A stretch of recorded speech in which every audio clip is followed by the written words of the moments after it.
Quirino Grandstand, binuhusan po ng ulan, galit yung langit po. Nagkakagulo sila kasi bumuhos yung malakas na ulan. Ibinibenta sa Peace Rally ng Iglesia ni Cristo sa halagang 150 pesos bawat isa ang t-shirt at sombrero na may print na Transparency for Better Democracy. Ito may posti Professor Antonio Contreras. Sinare niya itong insider post by Ver Bermudez. Sabi diyan, Dear INC, bakit po noong January 13 ay nagsagawa kayo ng malaking rally para pigilan ang impeachment trial? Nakatumbas ng Palasyo Malacanang, palasyo sa pagbibitiw ng Pangulo. Nagbabala ang palasyo na maaring nagpapagang mga balita at pagtalakay sa mga isyu ng lipunan. Bulsa! Opinyon, banat at paglalantad sa katotohanan. Bulsa! What you see is what you get. You decide. Ito po mga kababayan, si Dante Maradillas. Yung rally po sa Quirino Grandstand, binuhusan po ng ulan, galit yung langit po. Nagkakagulo sila kasi bumuhos yung malakas na ulan, mga kababayan.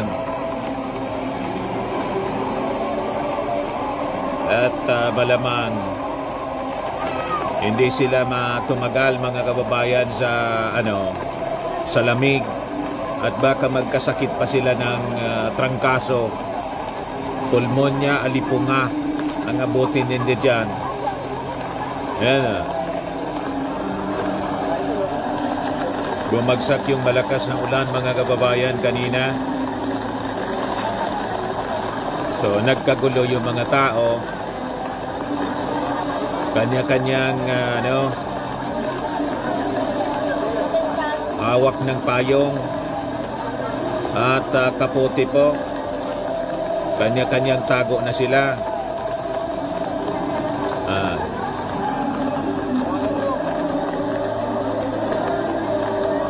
Diba?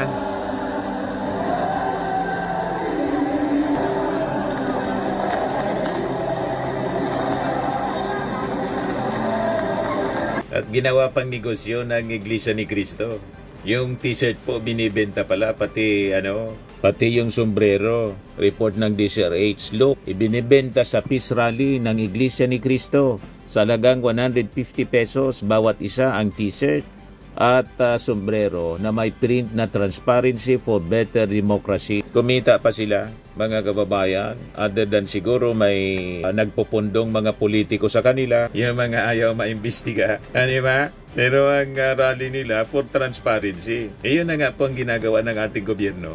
Transparency sa paggamit ng pundo. Si Sara in-impeach, ayaw sumalang sa trial. Sinuport pa nila, kinontra nila yung impeachment laban kay Sara Duterte. So, nasaan yung transparency? That is not transparency, that is hypocrisy. Tapos nagnegosyo pa pala ng t-shirt. Talaga pong negosyo.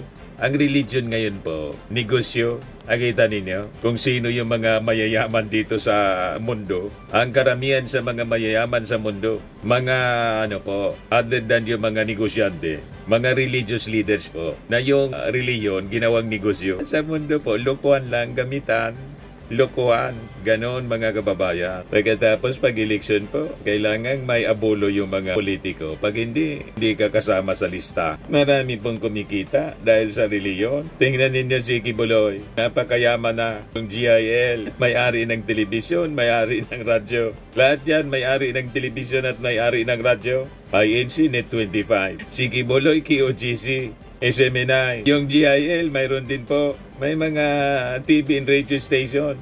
Kita ninyo? Ganon katindi. Pag nandyan ka sa reliyon. Ito may posti, Professor Antonio Contreras. Sinare niya itong insider post by Ver Bermudez.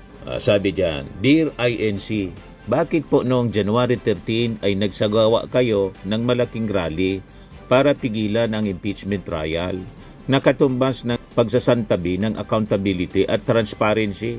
Bakit ngayong November 16 to 18, magsasagawa naman kayo ng malaking rally para naman isulong ang transparency at accountability. Nakakalito po na kayo. Nakakalito na po kayo. Hindi mo na maintindihan mga kababayan kung ano yung gusto. Transparency, accountability ang sinisigaw nila, pero ayaw sa impeachment. Na ang intensyon ng impeachment trial, transparency and accountability. Kinontra nila yung impeachment kay Sara. Wala talaga po mga kababayan. Kaya mga morons lang, idiots yung magpapaniwala sa ganitong uri ng mga rally-rally mga kababayan. Ang transparency, yung impeachment trial mismo. Transparency, accountability. Ang transparency, accountability, yung sinusulong mismong investigasyon ng ating Pangulo para panagutin yung mga nagnakaw, sangkot dito sa corruption, massive corruption, sa implementation ng mga flood control projects. Yun mismo ang transparency, accountability. Pero ang ginagawa nila, mga rallies, ng intensyon mga kababayan, patalsikin ang ating Pangulong Bongbong. Nasabi nga po ni Jose Castro, kapag anya na iba ang liderato, maring hindi na ituloy ang mga pag-imbestiga na ito at makalaya ang mga kurakot. Tama po sinabi ng Palasyo Malacanang, palasyo sa pagbibitiw ng Pangulo. Nagbabala ang palasyo na maaring hindi na matuloy ang pag-imbestiga laban sa manomalyang flood control projects at makalaya ang mga kurakot sakaling magbitiw sa pwesto si President Bongbong Marcos.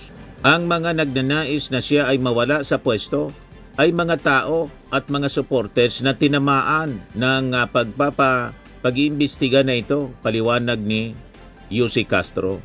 Naglalabasan na ang mga ebidensya, kaya huwag natin hayaang padilimin itong muli ng mga team-itim na nag-aasik ng kadiliman sa gobyerno at siyang nagnanais na ipatigil ang pagpapanagot sa mga sangkot.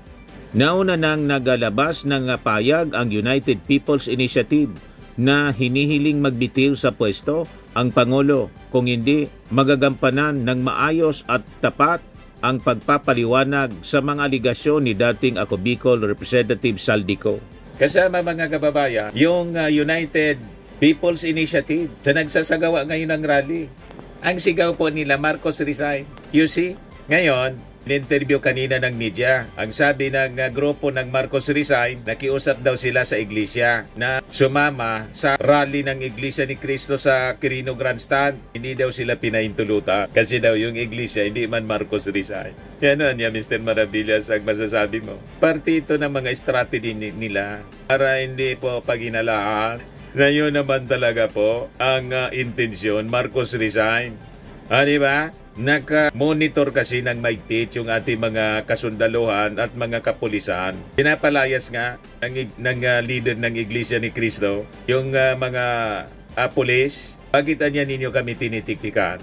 Yung mga pulis doon, ang intention po, mag-secure mismo sa kanila. Kasi may intelligence reports ng infiltration at posibleng mga magsamantala at magtapo ng granada. Matulad po sa Plaza Miranda, ang ginagawa nilang rally, nandun yon yung ating mga kapulisan. May mga politiko po na nagpupondo na mga gulo kasi sila po ang tinutumbok sa investigasyon ng ICI.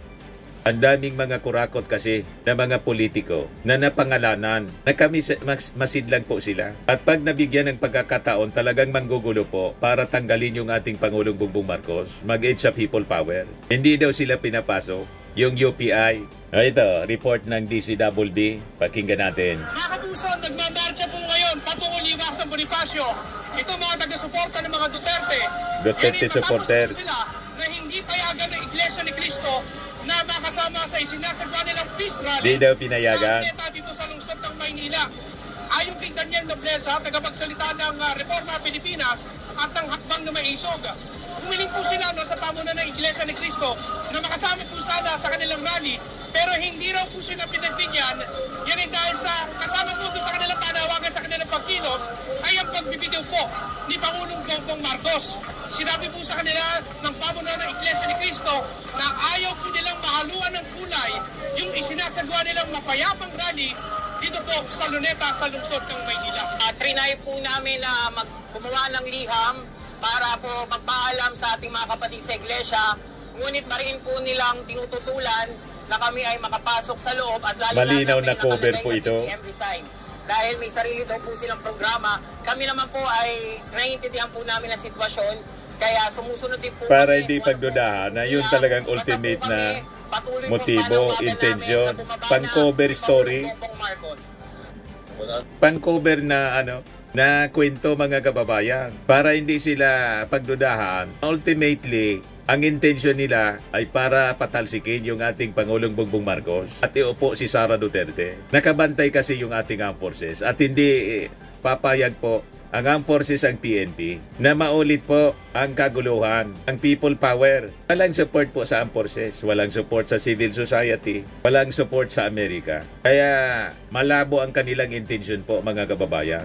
Pero susubukan nila kasi mga kababayan ang kanilang pinoproteksyonan yung mga kaibigan nila na nabuking po yung milyon-milyon na kickback, nabuking yung milyon-milyon na kickback. Kaya gustong tanggalin yung ating Pangulong Bongbong Marcos sa pamamagitan nitong sinasabi nilang transparency, accountability rally. Pero ayaw nilang papanagutin si Sara Duterte. Saan ka nakakita ganyang uri na mga paninindigan? Bangga po. Talaga ganyan po ang intensyon ni nalituhin para hindi mabuking ng kanilang totoong layunin. Pero malinaw po sa ating lahat ang kanilang layunin. Di ba po, mga kababayan? Yes, sabi ni Emerita Cervantes.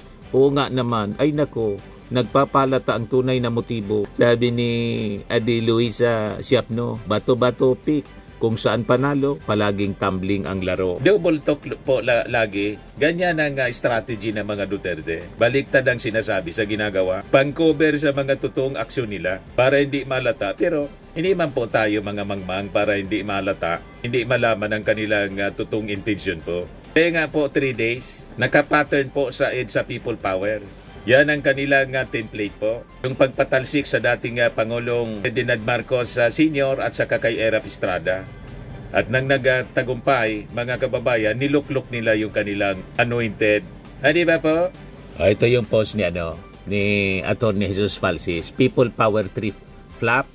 No matter how many people you gather, if the warm bodies in critical mass is not in EDSA's shrine, monument, then no people power can succeed. In Luneta, where INC is the organizer, the crowd estimate by the PNP in Manila LGU is only at 50,000 people as of 2 p.m. In EDSA, where Pokes and retired generals are the organizers, the crowd estimate is 50,000. DDS, Langaws, and 50,000 ghost rallies. Nasaan na kayo mga ka-DDS? Yung mga DDS, ito lang po, yung hindi pinaintulutan, nanggagamit lang sila. Ganon kanipis yung mga ka-DDS, yung mga DDS po. Kasi nga po, yung boto kay Sara Duterte 32 million. 31 million doon, mga Marcos supporters. More or less 1 million lang ang mga DDS, mga kababayan. Ito nga lang sila ngayon. Hindi pinasama doon sa Iglesia ni Cristo kasi may nagsisigaw silang Marcos resign. Dapat walang Marcos resign para hindi alata. Ayan mismo yung mga DDS. Yan Ngayon, patungkol iwasan Bonifacio. Yan ang mga DDS. Mga taga-suporta ng mga Duterte. Pero matapos sila Maisog. na hindi payagan ng Iglesia ni Cristo na makasama sa isinasang yan ang mga DDS po. Napaka-county po. Yan mga 200 lang siguro. Yan hindi pa umabot 200.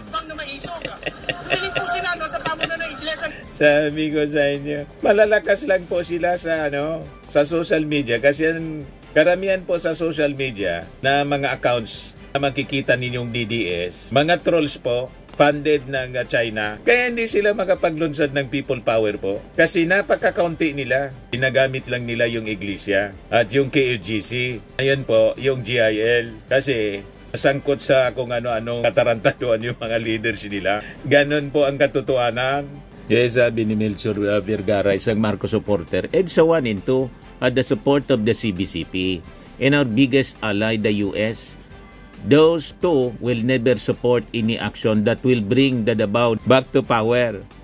And indeed, EDSA is the symbol of such actions, which is why even the cultists wanted to hold it there in the first place. Sabi ni Yads Gartosa, mga DDS andun sa Midjula, riot ang hanap, hindi rally. Kita na ninyo mga kababayan. Ganon. Firmax Firming and Lifting Cream, pinapahid po sa mga pulses in affected area. Mainam po sa paninigas ng mga kaso-kasuan. Ito naman po, Automax Radiant Serum. Sa mukha naman yung application, anti-aging po siya. You will look 10 years younger than your age. Sa mga cancer patients naman po, baka lang gusto ninyo itong itry. Naing siya red mixed fruit drink. Hindi mo po siya gamot, food supplement siya. Kaya lang, gawa siya mga kababayan sa goji berry. Yung goji berry, may anti-cancer properties. O ngayon, yung mga inquiries ninyo, dumiritso na lang kayo sa aming messenger sa Facebook para masagot namin agad. Ayos pa? Ayos na ayos niya, Mr. Maravilla. Sa mga nagana po ng malinis and spacious fitness gym, pumunta lang po kayo sa aming Colossal Fitness Gym. May Grab car rental din po kami. But anyway, ito po pala yung aming bagong product na binibenta online. I am worldwide amazing pure organic barley powdered drink mix from Australia. Negosyo to ng aking anak na architect entrepreneur Riz Maravillas. Ayan po. Kontakin na lang po ninyo siya, Riz Maravillas on Facebook. Ang mga health benefits niya, boost immunity, improves digestion, enhance energy levels, pack with antioxidants, prevent cancer. Ito naman po yung bago naming product na binibenta online. Eye Glow Serum, whitening po siya. Tingnan ninyo yung epekto sa aking anak na architect before and now. Yung mga inquiries po ninyo, dumiretso na lang kayo sa kanyang Facebook account, Riz Maravillas.